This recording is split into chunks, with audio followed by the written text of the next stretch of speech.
Hello, my friends, and welcome back. Thank you very much for being with me again today.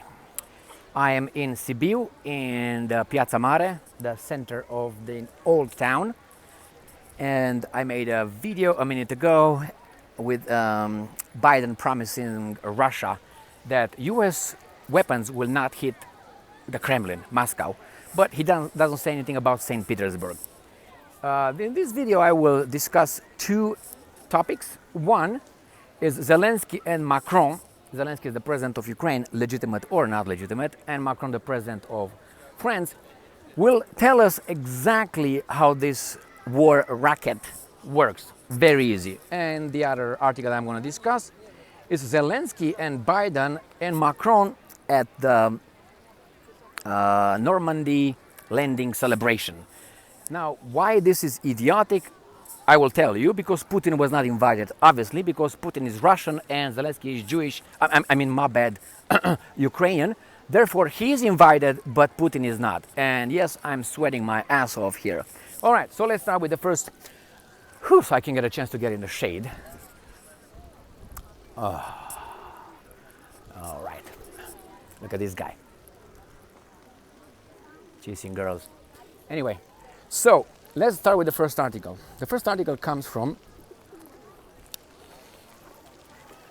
the New Voice of Ukraine, and it's titled Zelensky and Macron to sign two infrastructure deals worth $707 million. So almost $1 billion. Not a big deal if you put that in the context of how much money these guys sent with no problem for war. That means to kill people. So I will explain how this racket works.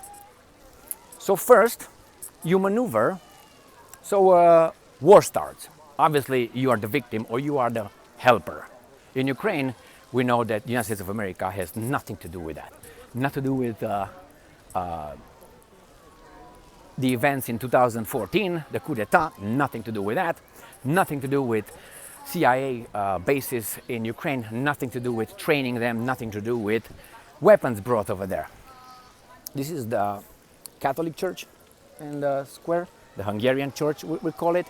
And here is one of the old entrances in the market square. Here is the Primaria, where Klaus Iohannis, the current president of the United States, not yet, of Romania, he was the mayor here. I saw him here at one wedding. I was shaking hands with him. Anyway, so we're going to go from Piazza Mare, from this one.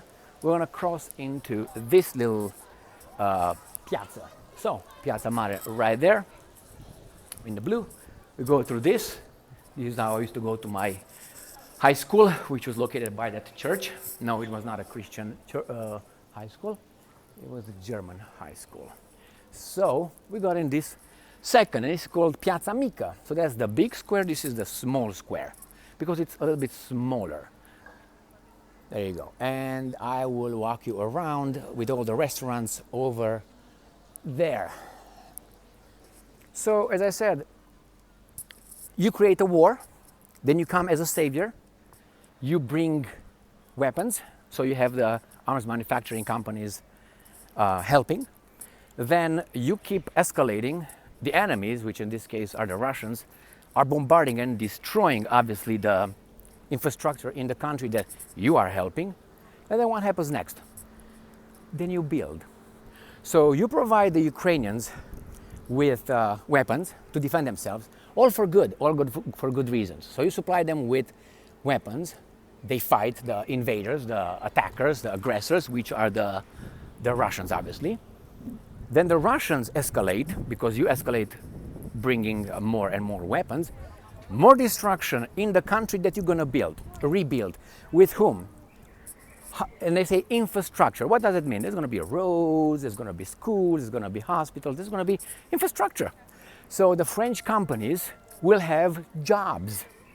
While in the meantime, the French provide the Ukrainians with, there's a freaking cold beer right there, the guy's pouring. Don't look, right. I can indulge myself with something like that. So anyway, You help destruction, and then you're the guy who's gonna repair, and then the enemies are gonna destroy something. You supply the weapons attack the other guys escalate, the other guys make more destruction, and you rebuild. And it's a cycle. So who is losing? The Ukrainian nation. Because we are told, and I think they're lied, that the Ukrainian nation is fighting for its survival. Now, you see this right here? That's a little narrow thing, not that. That. Focus on me, eyes on me. When I was younger, when I was in high school, we used to come to this one, and every time you were walking through this, it was smelling of urine. Should we conduct a test? All right, let's do. We're gonna go on the Piazza Huet.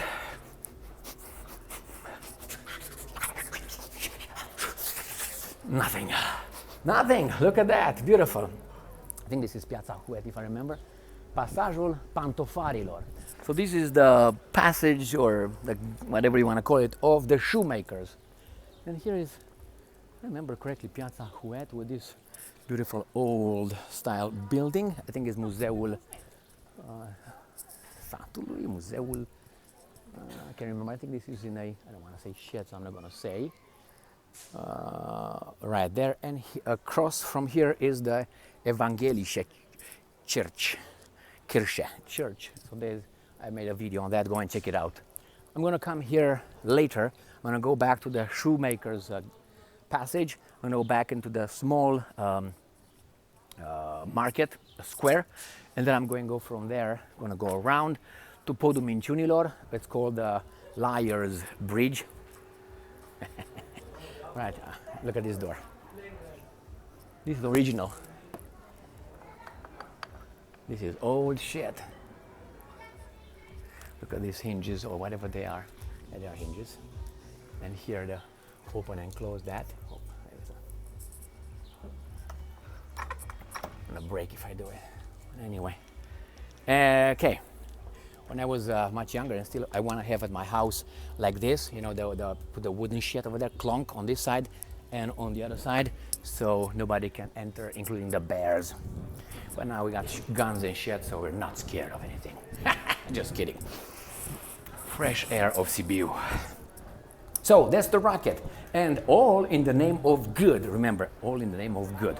Well, let me show you here the. You can go and climb on that little tower over there. And here is another entrance in Sibiu. I'm going to show you, I'm going to walk along the entrance that leads to the Liar's Bridge. Now I will show you an ancient mall, and that is built in 1789. That over there, the White House, not that White House right there, that's an ancient mall. You see, underneath all those used to be shops, different shops, like shoemakers, I don't know, repair, hats, and so on. That's how a mall used to be in the past. Now here is the entrance in Sibiu, how it used to be. So this is a descending road. So this is, you climb, you see as the car comes up, and at that, you go down, and you should go to some gates. Strada Oknej, so that goes to Okna. So that's the Liar's Bridge, where those guys are sitting on, when my beautiful finger is. So I'm gonna walk you this way. Walk this way, talk this way. All right. So we're gonna go to Podul Minciunilor, which is right there.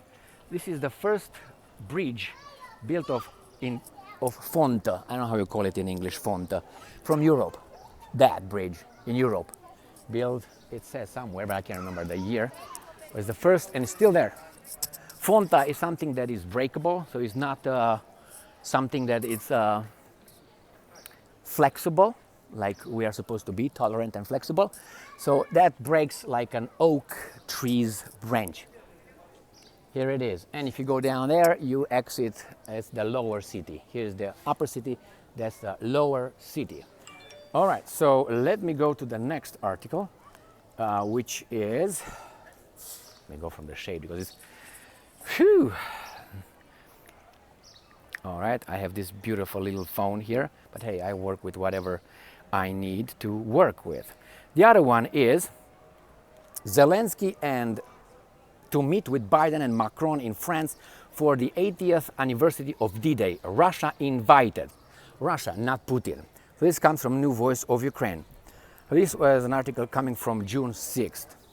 Not 6th, 6th. Let's go back here. So, and it's a picture with this guy's Macron.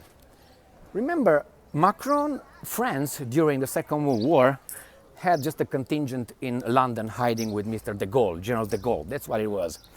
The Brits were helped by the Americans, obviously. The Americans kicked the Japanese ass. And then they obviously focused on the D-Day. D-Day, I'm not going to go over it and where the Soviets were. But remember, Soviet Union was formed out of Ukraine, or was part of the Soviet Union.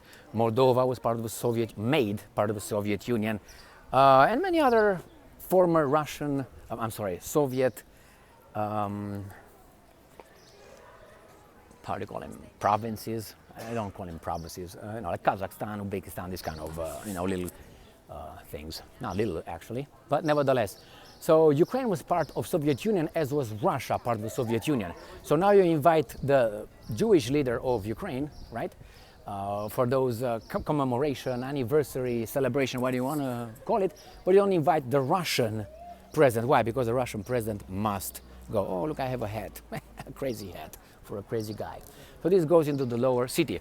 Now, if I go that way, I'm going to go around, where I went to that little passage, to the Shoemaker's Passage, but I'm not going to go through that one, to the Huet Plaza. I'm going to go this way. I'm going to go to another location in the next video. So remember, that's the way the racket works. Here, that was Casa Luxembourg. That's the Luxembourg house, because it looks like in that kind of Casa Artelor right here, Aurarilor. I'm going to go through the mall for the next video. So thank you very much for being with me again today. Stay strong, stay smart, look for the truth, and be just.